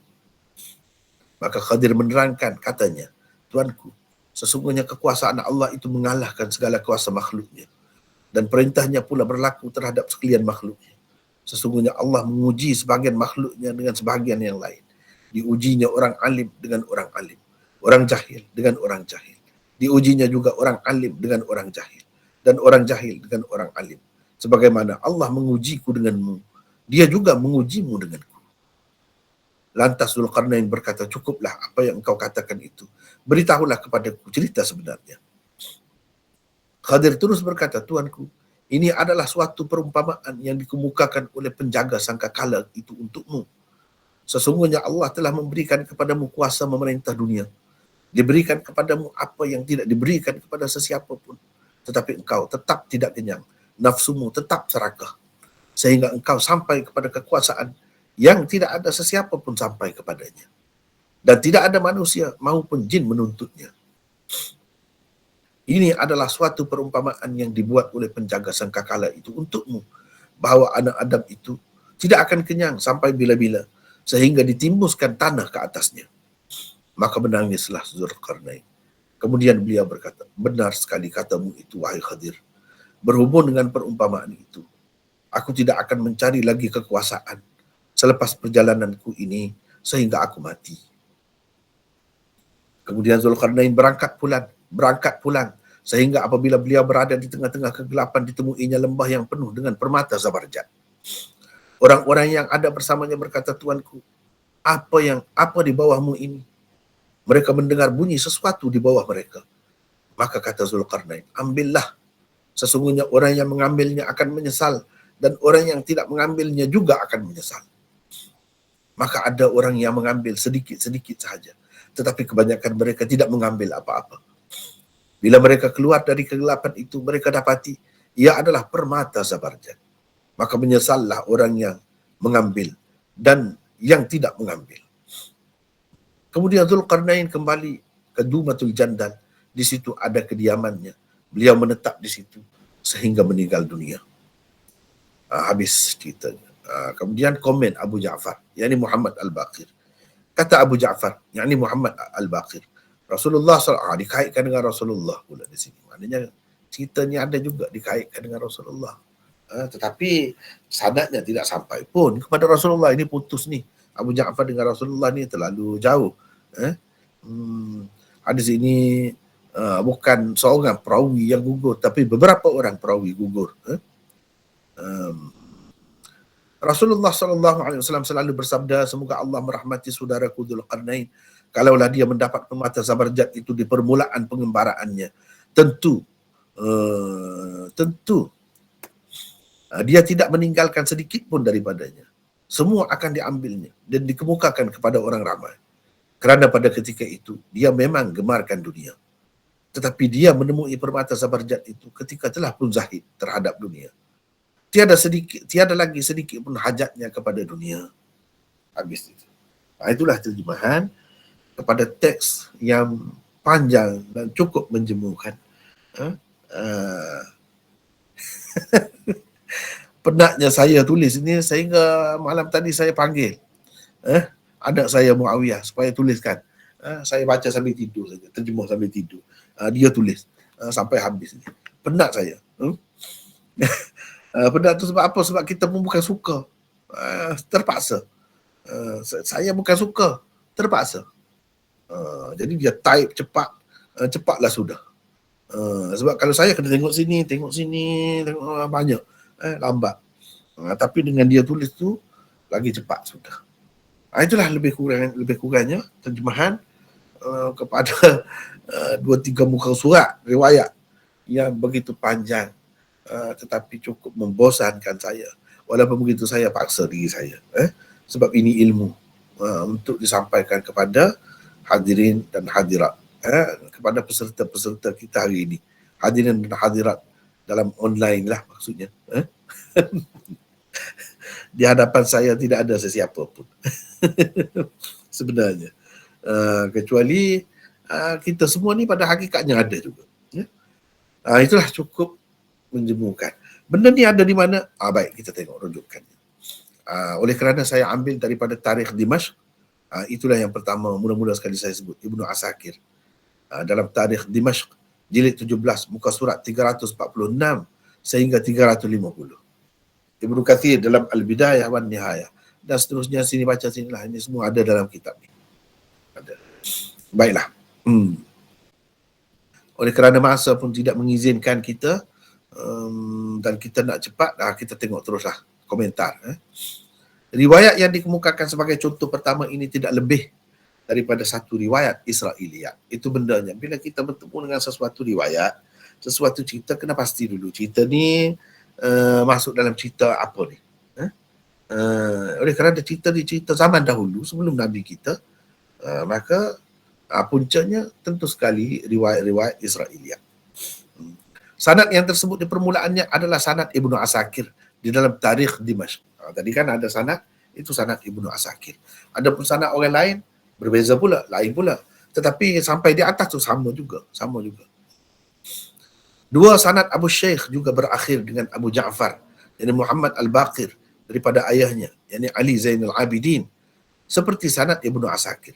Kedua-duanya dikemukakan sebagai cerita Ali Zainul Abidin semata-mata. Ia tidak pernah diangkat sampai kepada Nabi SAW. Kerana itu tidak boleh sama sekali kisah tersebut dikaitkan dengan baginda SAW. Kecuali di peringkat akhir tadilah yang kita baca tadi kan. Kata Abu Ja'far. Di sini dia mengaitkan dengan Rasulullah, sesoalan ceritanya diketahui oleh Rasulullah. Tapi tidak sepula disebut Rasulullah yang sebut semua sekali yang di atas tu. Cuma kesimpulan sahaja Rasulullah buat. Sesoalannya Rasulullah pun terima juga. Itulah sebabnya ini dijadikan sebagai contoh juga, sebab ada kaitan dengan Rasulullah SAW. Padahal kalau kita tengok dari sudut sanad itu sudah terputus. Abu Ja'far itu tak sempat dengan Rasulullah, jauh, walaupun anak cucu dia. Jangan ceritalah Syiah. Kalau Syiah dia tak jadi masalah, sebab imam 12 ini tahu semua. Tak perlu berhubung, bersambung sanad itu bagi dia. Walaupun tak berhubung pun, asalkan imam yang meriwayatkan itu jadi sahih lah. Itu cerita dia. Tapi kita tak dapat terima lah cara kaedah seperti itu. Yang ketiga, tidak ada jalan untuk Ali Zainul Abidin mengetahui cerita seperti itu kecuali melalui sumber-sumber Israiliyat yang tersebar di zamannya. Sumber-sumber berupa hadis-hadis Rasulullah SAW sunyi sepi daripadanya. Tak ada langsung. Dalam kitab lain disebutkan sebagai ini cerita daripada Rasulullah. atau sahabat mengambilnya daripada Rasulullah sallallahu alaihi wasallam. Bagaimana beliau akan mengambil cerita itu daripada Rasulullah yang tidak sempat ditemuinya? Itu bagi kita lah. Bagi kita. Bagi Syiah, mudahlah dia terima cerita ni. Sebab imam dia yang cerita. Dan dia akan menganggap sahih lah. Sekiranya sanad itu di bahagian bawahnya sahih. Yang keempat, kekarutan dan khurafat yang tersebut di dalamnya sudah cukup untuk membuktikan kepalsuannya. Jika diandaikan isnadnya sampai kepada Rasulullah sallallahu alaihi wasallam sekalipun, ia tetap tidak akan menjadi sahih kerana matannya, teksnya memang mengaruh. Itulah macam yang kita baca tadi lah. Memang banyak mengaruh. Yang kelima, antara kekarutan dan khurafat yang menunjukkan kepalsuannya ialah, ini sedikit saja. Kalau kita nak tambah lagi, banyak lagi. Bacalah beberapa kali, berulang-ulang. Kita akan menemui di celah-celahnya itu banyak. Kekarutan yang boleh ditambah lagi daripada apa yang saya kemukakan ini.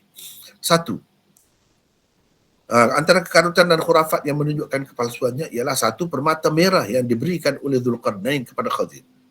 Bagaimana dia memberikannya kepada Khadir sedangkan ia lebih diperlukan olehnya? Ini ceritanya. Sebab dalam cerita ni, kalau kita pakai cerita ni, Khadir tahu, tetapi Dzulqarnain sebenarnya merahsiakannya. Dia tak bagi tahu. Dia tak bagi tahu. Dan dengan adanya permata merah tu, bukankah Khadir dengan melemparnya telah dapat sampai ke tepi mata air tu, dekat mata air tu.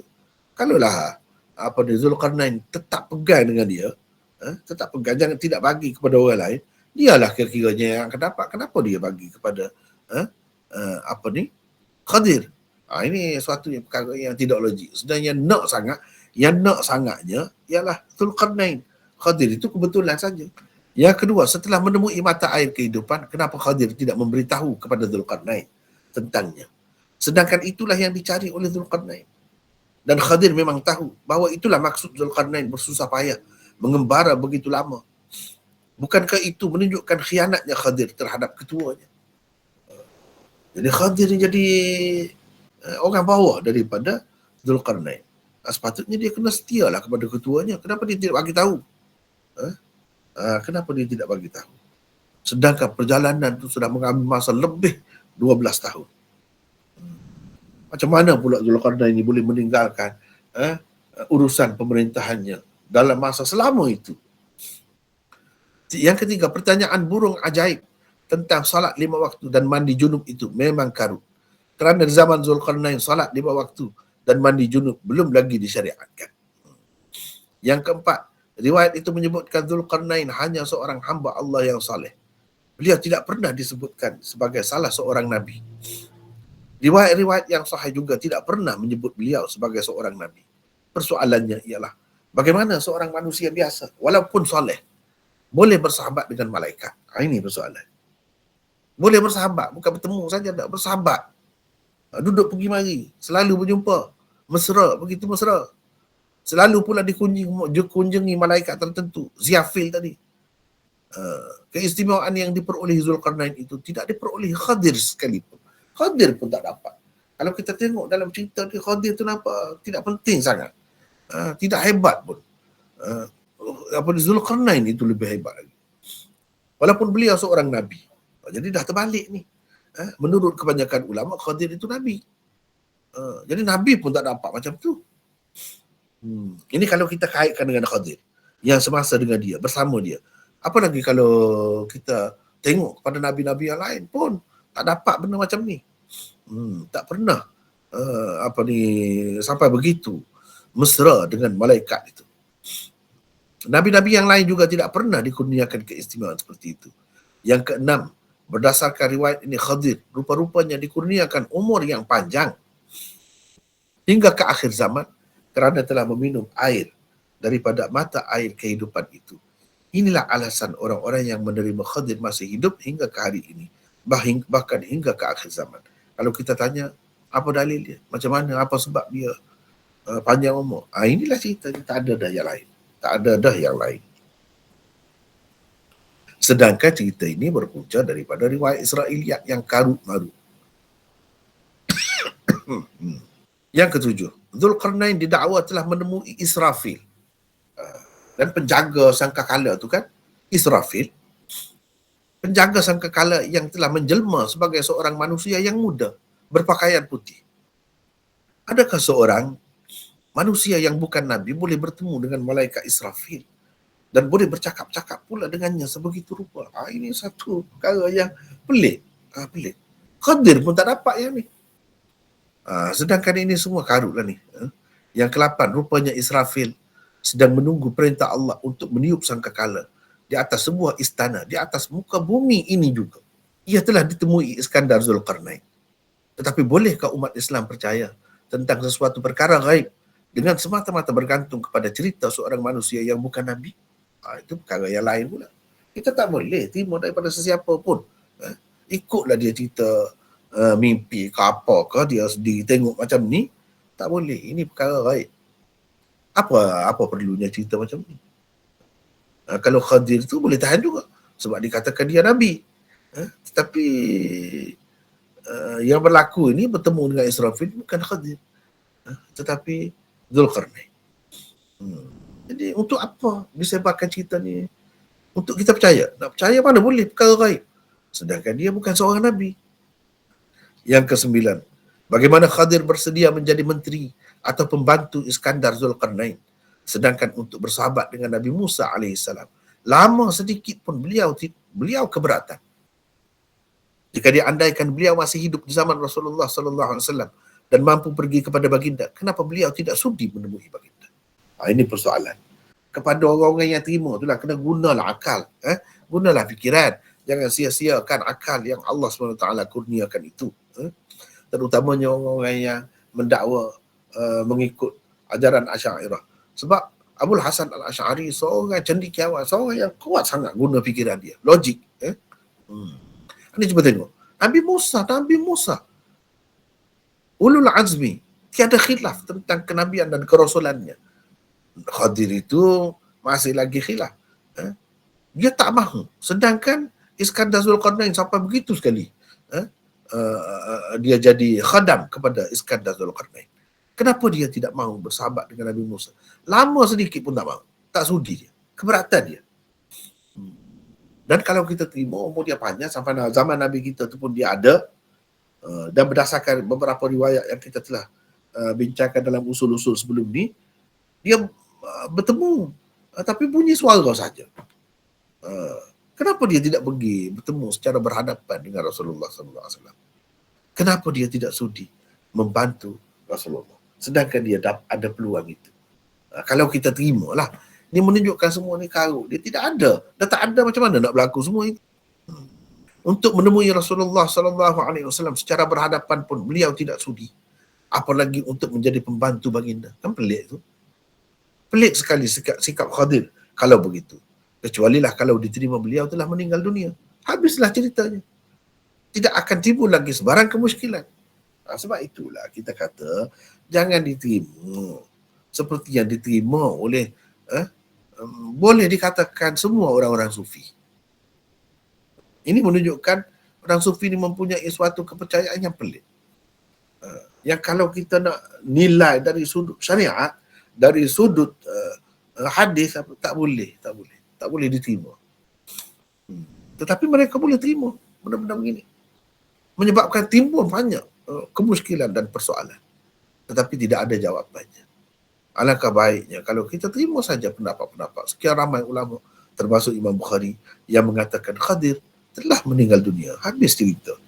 Yang ke-10, di zaman Nabi Musa AS, Khadir masih lagi dapat dilihat dengan mata kasar oleh orang ramai. Nabi Musa berjumpa dengan dia, naik kapal dengan dia, orang kenal dia. Sebab tu bagi naik kapal Nabi Musa dengan murid dia. Dalam hadis Bukhari apa sebut, orang kenal dia. Maknanya dia dapat dilihat dengan mata kasar oleh orang ramai. Begitu juga di zaman Zulkarnain. Beliau masih lagi dapat dilihat oleh khalayak. Beliau bahkan ditugas oleh Zulkarnain memimpin 2,000 orang tentera. Tidak pula tersebut di dalam riwayat ini Khadir itu walaupun memimpin 2,000 orang tentera, tetapi tidak ada seorang pun daripada mereka nampak dia. Tak ada pula. Kalau ada macam tu tidak kelucu. Maknanya masih nampak. Tak pernah pula dia hilang dari penglihatan orang ramai. Kalau begitu sejak bila sebenarnya beliau menjadi rijalul ghaib? Ini persoalannya. Menjadi rijalul ghaib. Dan kenapa? Kenapa jadi tak nampak sekarang ni? Kenapa? Zaman Nabi pun tak nampak. Untuk apa tak nampak? Ini semua persoalan yang perlu dijawab oleh orang-orang yang menerima. Yang ke-11, kepada orang-orang yang mengerti bahasa Arab, riwayat ini tidak akan diterima sebagai hadis Rasulullah. Kerana kelemahan di sudut bahasanya. Bahasa yang digunakan dalam riwayat ini banyak yang salah dan terlalu janggal. Kalau diterima ini sebagai hadis Rasulullah, mana lemah sangat Rasulullah. Orang akan tolak Rasulullah kerana dia bukan seorang yang pandai. Sedangkan Rasulullah SAW itu seorang yang memang fasih, memang pandai. Takkan dia menggunakan bahasa-bahasa yang lemah begitu. Tetapi ini kepada orang yang mengerti dan menguasai bahasa Arab lah, baru dia tahu menilai.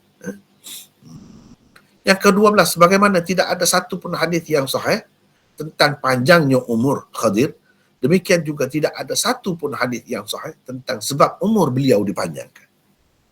Kalau cerita tentang sebab, ada beberapa lagi versi kenapa umur dia dipanjang. Tak ada satu. Gitulah. Yang mudahnya, bila cerita tentang sebab umur Khadir itu dipanjangkan, ingat bahawa tidak ada satu pun hadis yang sahih. Semuanya maudhu'. Semuanya maudhu'. Kebanyakannya riwayat Israiliyah.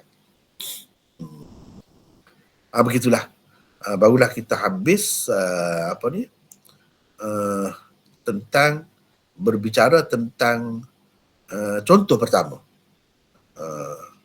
Contoh pertama mengandungi cerita sebab kenapa Khadir ini panjang umurnya. Itu cerita. Tetapi sebenarnya ini semua tidak berasas. Tidak berasas. Tidak ada sanad. Paling ada sanad pun yang tadilah yang kita kemukakan, itulah sanadnya. Kalau ada pun, semuanya pergi ke situ. Dan tak sampai kepada Nabi SAW. Kalau dah tak sampai kepada Nabi SAW, bagaimana pula Ali Zainal Abidin itu boleh kata Rasulullah SAW? Cuba tengok ni. Dia kata ni. Kata Abu Ja'far, Rasulullah SAW selalu bersabda. Siapa cakap dengan dia? Siapa bagi tahu dengan dia Rasulullah bersabda begini? Siapa bagi tahu? Sedangkan dia tak sempat. Mana sanad? Tak ada sanad. Benda-benda yang mengarut macam ni hanya boleh diterima oleh puak-puak sufi yang jahil. Dan puak-puak Syiah saja kalau boleh terima. Kita orang ahli sunnah sama sekali tidak dapat terima benda-benda macam ni. Tetapi ketahuilah, saudara-saudaraku, ketahuilah bahawa benda ni telah meresap begitu jauh dalam jiwa umat Islam. Dan inilah yang menjadi salah satu puncak kesesatan mereka. Berkait dengan Khadir, macam-macam cerita. Jadi itulah sekadarnya tentang saya hendak menghabiskan usul yang ke-55 ni saja. Contoh dia sangat panjang. Saya rasa itu sudah cukup. Sudah cukup. Begitu juga dengan yang lain-lain. Tak ada kecuali Nabi Isa. Kecuali Nabi Isa. Itu kita telah bincangkan sebelum ini. Baik dari sudut hadisnya, dari sudut Qurannya. Bahkan hadisnya mengikut setengah-setengah ulama sampai ke peringkat lebih 100 lebih hadis. Dan sampai ke peringkat mutawatir. Itu kita terima lah. Kita terima sebab ada dalil. Ada bukti. Yang lain-lain kita tak terima, kenapa? Sebab tidak ada dalil. Kalau ada, tak apa boleh terima. Kalau tak ada dalil, kenapa nak terima? Hidup kita orang Islam ni, agama ni, tegak dengan dalil, dengan hujah. Al-Quran mengajak orang kepada Islam dengan hujah, dengan dalil. Jadi itulah lebih kurangnya. Cumanya sebagai penutup dan perbincangan, saya bagi peluang lah kepada peserta-peserta sekalian untuk bincangkan beberapa usul ini daripada awal 52, 53, 54, 55. Ada 4 usul. Apakah yang kita bincang selama ini, sebanyak 4 usul itu yang kita dapat pelajari. tentu sekali banyak, panjanglah perbincangannya. Jadi saya nak kalau boleh peserta-peserta sekalian bagi pandangan, ataupun kalau ada mana-mana yang masih muskil lagi, masih keliru lagi, sila kita bincang bersama, insya-Allah. Silakan. Dia bermula daripada ni ya, daripada ni 52, 53, 54, 55. Dah banyak dah bincang sebelum ni. Jadi tidak ada satu pun hadis. Bayangkanlah macam mana kita nak terima. Kepada orang yang belajar hadis sama sekali tak boleh terima benda-benda macam ni. Walaupun banyak hadis tapi semuanya palsu. Semuanya palsu. Kalau ada orang kata sanadnya dhaif saja, mungkin dari sudut sanadnya. Tapi dari segi kandungannya tak boleh. Tak boleh. Kita tak boleh menghukum sesuatu hadis itu berdasarkan sanadnya semata-mata. Kena tengok juga kandungannya. Baik, silakan. Ada apa-apa pandangan atau kemuskilan, silakan. Assalamualaikum Maulana. Waalaikumsalam. Ya. Mbak Kamal daripada Ipoh ni. Ya. Ini mungkin dalam tajuk yang sama tapi tidak, itulah saya ada beli tafsir Ibn Katsir yang Lughah Arabiah, dan saya ada juga beli yang versi bahasa Melayu. Dan bila saya bandingkan dalam versi bahasa Melayu tu, lebih kurang 100 muka surat macam dihilangkan. Dan Maulana saya rasa lebih pakar tentang ni. Pasal permulaan tu Ibn Katsir ada membincangkan bagaimana kita nak mendekati Israiliyat ni. Jadi adakah itu mungkin satu sebabnya yang masyarakat kita sekarang ni suka sangat dengan Israiliyat ni? Ya. Itu saja. Ya saya. Ya. Saya rasalah soal kitab Ibn Katsir itu bukan itu jadi sebabnya. Itu masalah tindakan penterjemah lah. Mungkin dia buat sebagai saringan ke, bukan terjemahan yang betul-betul lengkap lah. Banyak sekali saya dapati terjemahan-terjemahan ini setengah-setengah tu tempat-tempat yang payah sikit dia tinggalkan. Langkah-langkah banyak berlaku begitu. Mungkin dah buku dalam bahasa Melayu, Ibn Katsir dalam bahasa Melayu yang sahabat kita Ahmad Kamal sebut tadi, yang macam tu. Mungkin saya tidak cek lah, saya tak tengok. Tapi saya tahu banyak berlaku begitu. Banyak berlaku begitu. Terutama terjemahan Indon, banyak lagi dia buang-buang tu. Itu satu hal. Kadang-kadang terjemahan itu salah. Itu pun satu hal yang lain pula. Masalah sebab tu tak puas hatilah. Kalau nak betul-betul puas hati, kena boleh baca dalam bahasa Arab sendiri, baru puas hati. Itu je lah saya boleh kata. Jadi soal orang kita minat kepada Israiliyat ni bukanlah sebab berkait dengan buku Ibn Katsir tu. Sebab memang dalam Ibn Katsir pun dia memang dah buang banyak, tak ada pun Ibn Katsir tentang Israiliyat tu. Kalau ada pun panduan-panduan lah, seperti yang disebutkan oleh sahabat kita Ahmad Kamal tadi. Berhubung dengan minat ataupun pengaruh Israiliyat, sebabnya begini, dalam kitab-kitab Jawi lama dahulu memang banyak riwayat-riwayat Israiliyat. Dan guru-guru yang mengajar, khususnya zaman-zaman dahulu di pondok-pondok tu, mereka tak ambil berat, tidak menekankan soal sahih, dhaif, maudhu' ni. Tak ada, dia baca begitu saja. Baca begitu saja. Jadi orang-orang yang menerima tu, murid-murid tu mungkin ingat ini sesuatu yang sahih sebab guru besar ni, guru pondok yang ajar ni, dan dia tak ada komen apa-apa. Dan mereka tidak pergi belajar lebih jauh daripada itu. Berhenti setakat itu saja. Inilah antara sebab. Dan mereka bila balik ke kampung, ke tempat masing-masing, duduk ajar itulah juga kepada masyarakat. Dengan cara begitulah Israiliyat ini berkembang dalam masyarakat kita orang Melayu. Sebab dalam kitab-kitab Jawi itu banyak. Kitab-kitab Jawi itu, kalau kita Arab tu, yang reti Arab sajalah. Yang tahu bahasa Arab tu pun satu hal juga. Ada juga sekumpulan ustaz-ustaz kita yang tahu bahasa Arab tapi dia tak ambil berat benda-benda begini. Benda-benda begini. Lalu dia tambah lagi Israiliyat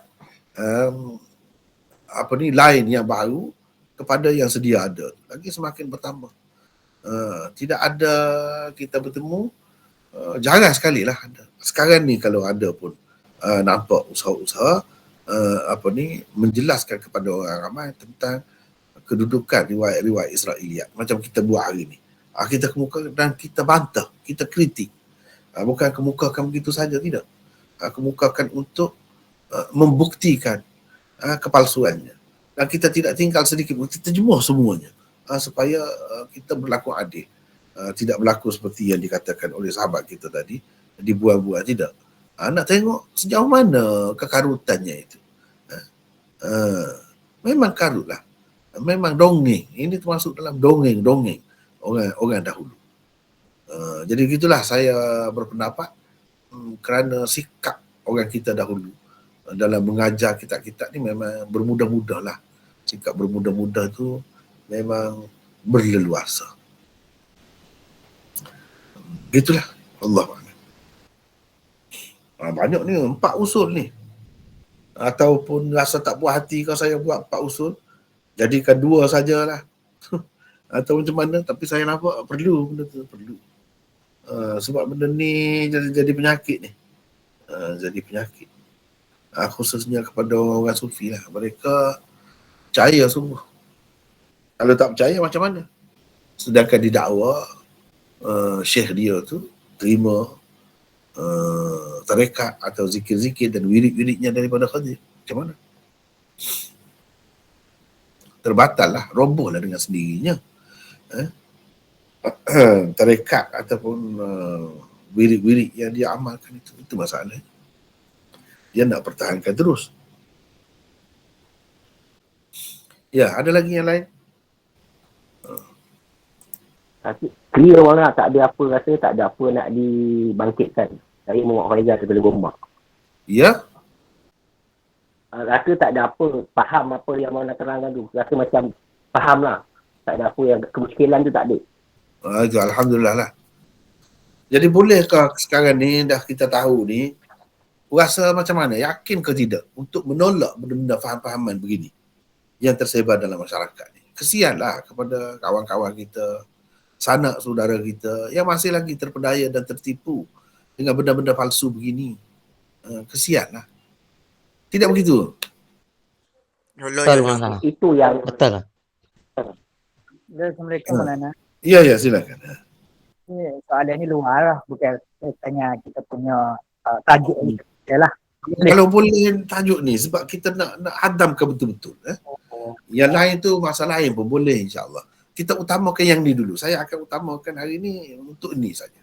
Sebab kita ada 4 usul ni. 4 usul. Kalau boleh yang ni dulu. Kalau tak ada, barulah kita pergi yang lain. Sebab bila kita makan kan, kita nak biar hadam. Baru jadi daging darah kita. Baru jadi bahan berfikir kita. Sebab 4 usul. Silakan. Siapa yang ada berkait dengan ini. Perbincangan ini. Kita utamakan yang itu dulu. InsyaAllah. Silakan. Ada? Maulana. Ya. Macam mana kita nak kena pasti kisah tersebut bersumber daripada Israiliyat? Gini ya. Kita kena tengok. Zulkarnain ni hidupnya bila? Sebelum Rasulullah. Sebelum Rasulullah. Bila sebelum Rasulullah, macam mana orang kemudian ni tahu cerita sebelum Rasulullah? Sama ada melalui hadis yang sahih. Kalau hadis yang sahih cerita tentang orang dahulu, kita tetap boleh terima. Sebab itu daripada Rasulullah. Kalau tidak ada di dalam hadis-hadis Rasulullah, kiranya sumbernya mana? Apa? Tidak ada lain selain daripada Israiliyat. Itulah mudahnya. Panduan yang mudah begitu. Ya. Jadi kalau kisah tersebut ada sahih, walaupun Israiliyat sebelum zaman Rasulullah, boleh diterima lah. Ya. Boleh diterima. Boleh diterima. InsyaAllah. Ya. Terima kasih Maulana. Ya, ya. Itu tidak dipanggil Israiliyat lah pula. Maknanya hadis Nabi lah. Hadis Nabi menceritakan. Macam 3 orang yang terperangkap dalam gua tu. Gua. Masih bertawasul dengan amalan. Itu cerita orang dahulu. Tapi itu tak termasuk dalam Israiliyat. Walaupun cerita orang dahulu. Kita dapat tahu melalui Rasulullah. Dan itu sahih. Itu sahih. Boleh terima. Yang kisah tu Maulana, yang kisah seorang budak menuntut ilmu tu, yang kisah dia dipanah ke dada tu meninggal itu dunia. betul. Itu betul. Itu betul juga. Asbab Betul. udukah? Betul. Betul. Itu boleh terima. Itu pun cerita orang dahulu juga. Tapi Tapi dia sahih lah. sahih. Okey. Kita tidak kata itu Israiliyat. Sehingga kan kalau Israiliyat betul pun, Israiliyat memang Israiliyat betul. Tidak ada Nabi kita sebut. Tetapi ia tidak bercanggah dengan Quran. Dan kebenarannya tu nampak boleh diterima. Masih boleh lagi. Boleh lagi. Bukan semua yang mesti ditolak. Rasa mana? Ya, silakan. Atau kita tak ingat sebab saya tak sebut dahulu. Mungkin lain kali saya akan sebut terlebih dahulu. Perlu kita bincang beberapa usul. Yang lepas-lepas tu tengok. Mungkin dah lama tinggal kan, terlupa dah sebahagian daripada kita pun. Tapi kalau ingat tu baguslah. Sebab apa? Hujah-hujah tu, terutamanya dalam komentar yang kita bagi tu memang tajam.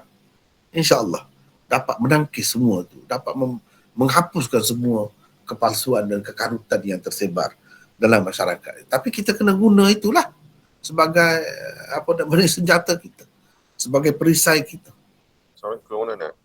Waalaikumsalam. Ya, silakan. Itu pasal kisah Khidir ni yang setakat kebenaran jenah saja. Adakah ceritanya itu berkisah di dalam Al-Quran saja ataupun ada hadis-hadis yang mencerita tentang Khidir itu sendiri? Sebahagian yang kepadanya lah, maksudnya yang sahih. Ada tak? Dalam Quran itu tidak ada. Dalam Quran tak ada. Dalam hadis, dalam Bukhari ada sebut. Khadir ni, cerita Khadir ni. Ada sebut. Tetapi cerita-cerita yang banyak-banyak ni tak ada semua. Cerita dia ni masih hidup sampai ke zaman Nabi, bertemu dengan orang tu, bertemu dengan orang ni, tak mati lagi sampai, itu tak ada. Sekadar di zaman Nabi Musa. Nabi Musa bertemu dengan dia. Kan dalam Quran tu sebut, itu ada. Tapi Khadir itu tak ada sebut juga dalam Quran. Cuma dalam hadis ada sebut. Yang bertemu Nabi Musa bertemu tu dan berlaku peristiwa yang disebut dalam Quran itu berkait dengan Khadir. Dan sekadar itu sahih, kita boleh terima. Memang Khadir itu wujud sungguh. Tetapi kita nak kata dia tu masih hidup lagi sampai hari ini dan dialah yang membimbing alam rohani manusia, perlu merujuk kepada dia. Dialah yang menyelamatkan orang yang sesat dalam hutan dan sebagainya. Itu semua kali. Tak ada semua hadis itu. Sekadar yang tersebut dalam hadis sahih itu kita terima. Dan cerita itu sama Nabi Musa berapa ribu tahun sebelum Nabi kita. Begitulah. Masalah sekarang ni kita nak terima dia tu masih hidup sampai sekarang. Dan berperanan begitu besar pula tu. Itu masalah. Berperanan dalam hal-hal keagamaan sehingga menyesatkan sekian ramai manusia. Itulah yang kita terpaksa bincang. Sebab mereka dakwa macam-macam ada hadisnya. Padahal hadis itu tak ada satu yang sahih. Bahkan maudhu' saja. Lagi yang lain silakan. Assalamualaikum Maulana. Waalaikumsalam warahmatullahi. Ya. Nak tanya ni lah. Sebabnya daripada sanad riwayat ni kan. Ada siapa ko Ali Zainal Abidin lah. Ya, apa? Tak dengar? Sanad ni ke, sanad riwayat ni siapa ko Ali Zainal Abidin kan? Ya. Jadi benar ko ni ahli bait ni ayat lagu ni. Lepas tu Ali Zainal Abidin ni dia Syiah ko dia. Dia ahli Syiah ko dia ni. Dia sebenarnya Ahlul Bait tu, anak-anak cucu Nabi, tak ada kaitan dengan Syiah pun. Cuma Syiah mendakwa ajaran Syiah tu diajarkan oleh anak cucu Nabi, itu saja. Seperti mana orang-orang Kristian mendakwa ajaran Kristian itu dibawa oleh Nabi Isa, diajarkan oleh Nabi Isa. Padahal Nabi Isa tak ada kena-mengena pun dengan Kristian itu. Dia tak pernah ajar pun begitu. Ini dakwaan semata-mata. Dawud Azman sama juga riwayat ini dikaitkan dengan nama dia. Kira-kiranya dia tak tahu apa pun cerita ni. Kaitkan dengan nama dia. Itulah. Oh, faham. Ya. Ada Terima kasih, lagi? Maulana. Sama. Maulana nak tanya, ilmu laduni tu memang ada? Ya, apa? Ilmu laduni. Adalah juga perinciannya panjang pula perbincangannya. Adalah juga tapi ada caranya lah, tidaklah kata secara mudah gitu, bukan begitu, ada caranya. Jadi apa ni, wa'allamnahu min ladunna ilma. Jadi ilmu ladunni itu asalnya mari daripada situlah ayat tu, wa'allamnahu min ladunna ilma. Jadi Allah suruh Nabi Musa tu pergi cari satu orang hamba dia yang Tuhan kata kami ajarkan kepadanya ilmu dari sisi kami. Itulah asas kepada ilmu laduni. Sebab itu kita nak kata tak boleh, ada dalam Quran tersebut. Adalah tapi nak dakwa bukan tak boleh. Dia memang berlaku. Benda ni kalau diceritakan akan nampak insya-Allah. Tetapi rasanya hari ni kita setakat itulah dulu ya. Wallahu a'lam.